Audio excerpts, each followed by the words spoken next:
Assalomu alaykum, hurmatli talabalar.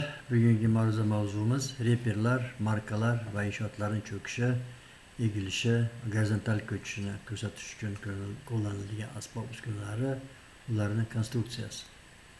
Mavzuni yoritishda ikkita masalani biz yoritamiz. Birinchisi inshootlarni kuzatish uchun xizmat etadigan asboblar, reperlar va markalarning vazifalari. Ikkinchisi gorizontal ko'chishni kuzatish uchun qo'llaniladigan asboblar.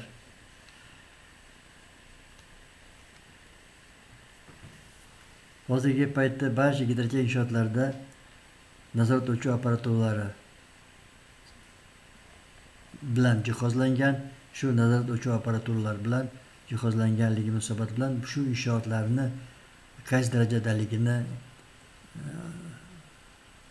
uni konstruksiyasi mustahkam bo'lmaganligini va inshoot cho'kkan-cho'kmaganligini aniqlash bo'yicha asbob-uskunalar jihozlangan. Bu asbob-uskunalarni hozir birma-bir sizlarga tanishtirib o'tamiz.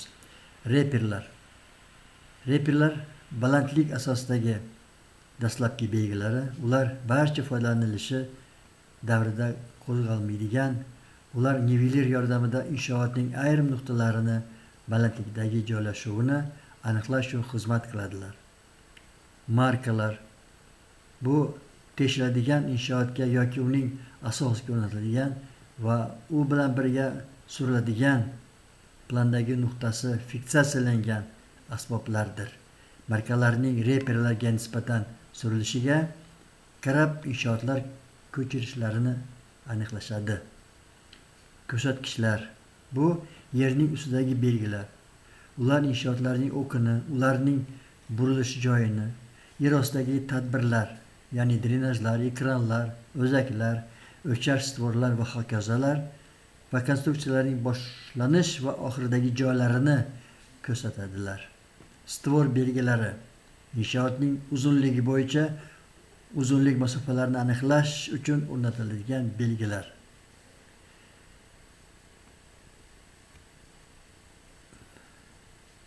Endi buni reperlar joylashuv sxemasi bilan tanishtiramiz. Misol tariqasida mana suv ombori inshootini tuproq to'g'oni, inshootni oldi o'zani, inshootni pastki o'zani.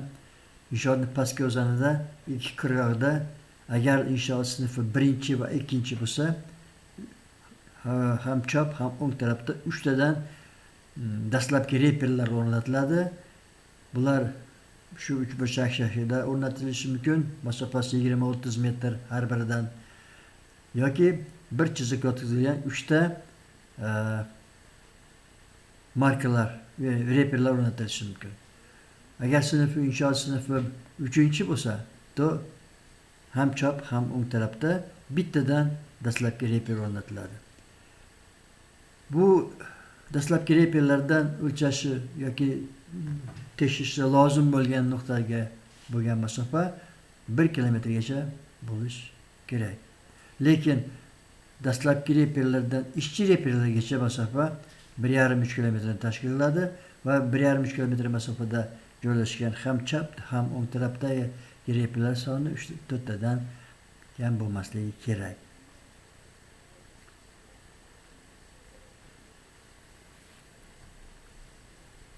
Reperlarning turlariga e'tibor qilamizlarni. Reperlar turlari mas'uliyati nuqtai nazardan quyidagilarga bo'linadi. O'zbekiston Respublikasi Geodeziya va kartografiya boshqarmasi poydevor reperlari dastlabki va ishchi reperlariga bo'linar ekan. Joylashuvi nuqtai nazardan reperlar bo'lishi mumkin. Yuzidagi reperlar, chuqurdagi reperlar, devordagi reperlar. O'rnatilishi nuqtai nazardan bo'lishi mumkin. Kotlovan qazish yo'li bilan o'rnatilgan reperlar, quduq bug'lanish yo'li bilan o'rnatilgan reperlar, devorlarda va boshqa konstruksiyada o'rnatilgan reperlar.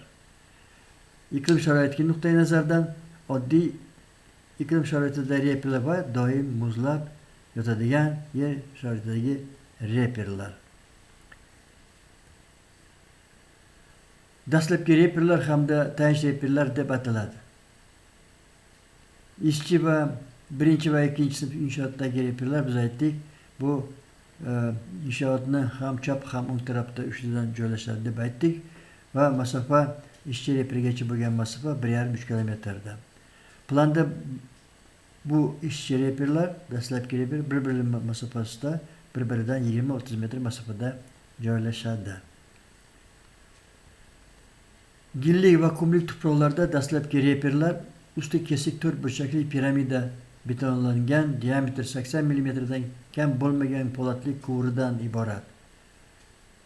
Quvurga piramidaning ustki kesib joyida, uning yon yuzasida va piramidaning usti qirrasida 3 ta marka payvandlash yo'li bilan ulangan. Bu markalarni zanglamaydigan, oksidlanmaydigan metalldan yasaladi va qizil rangga bo'yaladi.